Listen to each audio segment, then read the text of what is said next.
বৃষ্টি বৃষ্টি বৃষ্টি কোন অপরূপ সৃষ্টি, এত মিষ্টি মিষ্টি মিষ্টি আমার হারিয়ে গেছে দৃষ্টি। ঠিক ধরেছ বন্ধুরা। হরে কৃষ্ণ।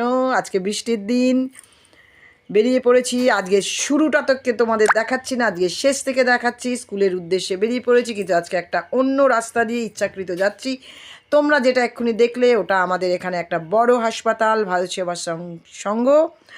আমি এবার একটা বেঙ্গল পৈলান পার্ক দেখলে, ওটার পার্কের ভেতর দিয়ে আমি একটু আজকে চলে যাব, কারণ মাঝে মাঝে বেরিয়ে পড়তে খুব ভালো লাগে এবং আমার বিশেষ করে ফাঁকা জায়গা, সবুজ মাঠ ঘাট, এগুলো খুব ভালো লাগে। যদিও আমাদের এখানে আর মাঠঘাট থাকবে না, তোমরা দেখলে বড় বড় ফ্ল্যাট বাড়ি তৈরি হচ্ছে এবং সেই জন্যে আর কতদিন আমরা এই সবুজ উপভোগ করতে পারবো আমরা জানি না। তো যাই হোক, যতক্ষণ আছে ততক্ষণ অক্সিজেনটা ফ্রেশ নিয়ে নিই, বাঁচার চেষ্টা করি। তো যাই হোক, যাচ্ছি রাস্তা দিয়ে। বৃষ্টিও শুরু হয়েছে। এখানে কিছু একটা আছে, আমি দেখিয়ে দিচ্ছি তোমাদেরকে। এই যে একটা পায়রা বসে আছে, একটা স্ট্যাচু মতো, ভাল লাগছে দেখে, তোমাদেরকেও আমি দেখালাম। আর একেবারে মেঘ করে এসছে, ঝিরিঝিরি ঝিরিঝিরি বৃষ্টিও পড়ছে, মুষলধারে হচ্ছে না। তো সেই জন্যেই আমি বৃষ্টি বৃষ্টি করে গানটা গাইলাম। আর এবার আমি রিক্সা থেকে একটু নেমে পড়ব, কারণ আর বেশিক্ষণ বসে থাকবো না, একটু বাইরে বেরিয়ে তোমাদেরকে দেখাই এই জায়গার পরিবেশটা। আর আমি এই জায়গাটার জন্যেই কিন্তু এই রাস্তাটা দিয়ে যাই। আমি প্রায় সময় আমার ওই যে রিক্সায় আমি যাই, ওই ভাইকে বলি নিয়ে চলো। তো যাই হোক, এখানটা খুব সুন্দর। এই যে গেটটা দেখলে কি সুন্দর, আর একদম ফাঁকা, চারিদিকে সবুজ মাঠঘাট। তো বৃষ্টি পড়ছে, তাতে কি হয়েছে, বৃষ্টি পড়ুক, আমি খানিকক্ষণ এখানে কাটিয়ে উঠে পড়লাম রিক্সায়। আজকে তোমাদেরকে আমি শেষের থেকে দেখালাম, কিন্তু শুরুটা দেখাবো না, এটা তো হয় না। তো শুরুটায় কি কি করেছি, কি কি রান্না হলো, কি কি ভগবানের ভোগ হলো, সবটাই দেখাবো। সঙ্গে থাকো এবং দেখতে থাকো। তো যেটা বলছিলাম, ভালো লাগে ফাঁকা পরিবেশ, ভালো লাগে নির্জন পরিবেশ। তো চলো দেখে নিই সকালবেলা কী রান্নাঘরে কী কী রান্না করলাম। কড়া বসে গেছে মানেই রান্না শুরু হয়ে গেছে। তো আজকে বানাবো আমি, পরে বলছি একটু কি বানাচ্ছি। কড়াতে দিয়ে দিলাম হিং, তেজপাতা এবং দিয়ে আলুগুলো দিয়ে দিলাম, এবং আলুগুলো ভালো করে আমি ভেজে নেব। আলুগুলো একটু চৌকো চৌকো করে কেটেছি। তো আজকে আমি বানাবো একজনের খুব বহুদিন ধরে আমার কাছে বলেই যাচ্ছে বলেই যাচ্ছে বলেই যাচ্ছে, এনে শুকনো হয়ে যাচ্ছিল সেই সবজিটা, সেইটা আমি আজকে বানাচ্ছি তোমাদের জন্য, দেখাবো তোমাদের। আমি জানি না তোমরা এর আগে করেছো কি না, যদি না করে থাকো অবশ্যই ট্রাই করবে। আজকে বানাবো আলু বিটের ডালনা। তো প্রথমেই দেখলে তোমরা আমি হিং আর তেজপাতা দিয়ে দিলাম ফোড়ন। সাধারণ একটা রান্না, কিন্তু অসাধারণ হয়ে ওঠে হাতের জাদুতে। তো আলুগুলো ভেজে নিচ্ছি, যেহেতু আমরা সব কিছু তরকারিতে আলু দেওয়ার আগে আমরা কিন্তু একটু ভেজে নিই। যাই হোক, তেল কম দিলে সে ভেজে নেবে না, এটা একটা টিপস, তুমি সেদ্ধ করে নিতে পারো। একদিন আমি দেখিয়েছি তোমাদেরকে।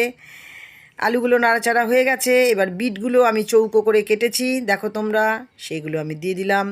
এবং আলু আর বিট কি সুন্দর লাল আর সাদা একসঙ্গে মিশে গেছে।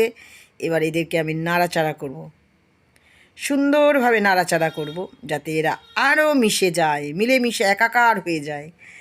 তো যাই হোক, এবারে আমি দিয়ে দিলাম 4টে চেরা কাঁচা লঙ্কা। তোমরা চাইলে দিতে পারো গুঁড়ো লঙ্কা, কোনো অসুবিধা হবে না। ঝালের যে যেরকম ঝালটা পছন্দ করে। দিয়ে দিলাম আদা বাটা। আদাটা দিয়েও আমি একটু নাড়াচাড়া করে নিলাম। অল্প একটু জল দিয়ে দিলাম, যাতে না পুড়ে যায়, মশলা পুড়ে যাতে না যায়, তার জন্য জল দিয়ে দিয়েছি। আবারও নাড়াচাড়া করছি। এবার দিয়ে দিলাম জিরে গুঁড়ো। জিরেটা দিয়েও ভালো করে নাড়াচাড়া করে নেব, এবং পরপর সব উপকরণগুলো দিতে থাকবো। তোমরা দেখতে থাকো, স্কিপ করো না, পুরো ভিডিওটা দেখার জন্য অনুরোধ রইল। দিয়ে দিলাম হলুদ গুঁড়ো। এবারেও একটু হলুদ গুঁড়ো দেওয়ার পর নাড়াচাড়া করব, কারণ মশলা যতটা কষবো ততটাই রান্নার সুস্বাদু হবে। তো যাই হোক, যে জিনিসটা না দিলে তরকারির একেবারেই স্বাদ হয় না। এবার তার পালা। দিয়ে দিলাম নুন। নুন দিয়েও বেশ খানিকক্ষণ নাড়াচাড়া করে নেব। এই তরকারিটাকে থেকে তো আর জল বেরোবে না, তার জন্যে জল আমাদেরকে অবশ্যই দিতে হবে, কিন্তু তার আগে সমস্ত উপকরণগুলো যাতে একটু ভাজা ভাজা হয়ে যায় তার জন্য অপেক্ষা করতে হবে। এইবারে আমি দিয়ে দিলাম জল। জলটা যে যার আন্দাজ মতন দেবেন, কারণ এটার কিন্তু খুব একটা জল জল থাকবে না, একটু মাখা মাখা হবে তরকারিটা। তো ফুটে উঠেছে, সেদ্ধ হয়ে গেছে, আলু বিট একদম মাখামাখি হয়ে গেছে। তো এইবারে আমি দিয়ে দেব এর ভেতরে, কী দেব বলুন তো, কী দেওয়া যায় এর ভেতরে, কী দেওয়া যায়? এবারে দিয়ে দেব আমি এবারে পরিমাণ মতন বা পছন্দ মতো চিনি। এই জায়গাটা তোমরা স্কিপ করতে পারো, গরম মশলাটা আগে দিয়ে নিই, তারপর চিনিটা দেব। তো গরম মশলা দিয়ে দিলাম। ডালনা মানেই গরম মশলা, ঘি পড়বে অবশ্যই। ঘি গরম মশলা স্বাদের সেটা ডালনা হয়ে উঠবে। তো যাই হোক, এবারে এর মানে রঙটা এত সুন্দর হয়েছে, আমরা সবাই জানি যে বিট লাল, কিন্তু আলুটাও কিন্তু বিটের সংস্পর্শে এসে পুরো লাল হয়ে গেছে। এবারে আমি দিয়ে দেব ঘি, যেটা বলছিলাম ঘি গরম মশলা ছাড়া হয় না। তো ঘি দিয়ে দিলাম।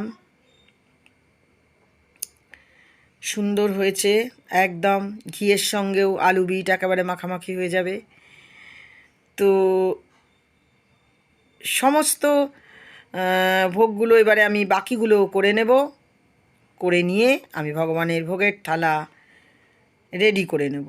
আর আরেকটা তার মধ্যে আরেকটা সবজি আমি বসিয়ে দিয়েছি, সেটা কি পরে বলছি, তোমরা দেখতে থাকো। ভগবানের ভোগের থালা রেডি হয়ে গেছে, ভগবানকে নিবেদন করে দিয়েছি। কি কি ছিল এবার মন দিয়ে দেখো। ভোগের থালায় ছিল অন্ন, 1 চামচ ঘি, তুলসী পাতা, গঙ্গা জল দিয়েছি।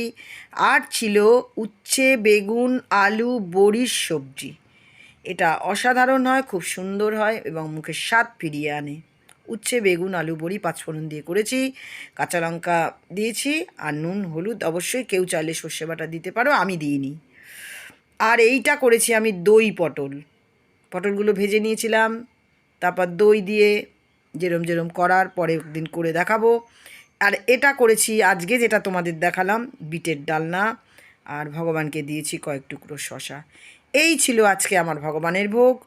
তোমরা সকলে ভোগ প্রসাদ দর্শন করো এবং ভগবানের কৃপা লাভ করো। ভোগ দর্শনে অবশ্যই দুর্ভোগ কাটে। এখন আমি স্কুলে বেরিয়ে যাব এবং ফিরে এসে অবশ্যই ভগবানের এই অপ্রাকৃত প্রসাদ গ্রহণ করব। ভালো থেকো, আজ এই পর্যন্ত। রাধে রাধে।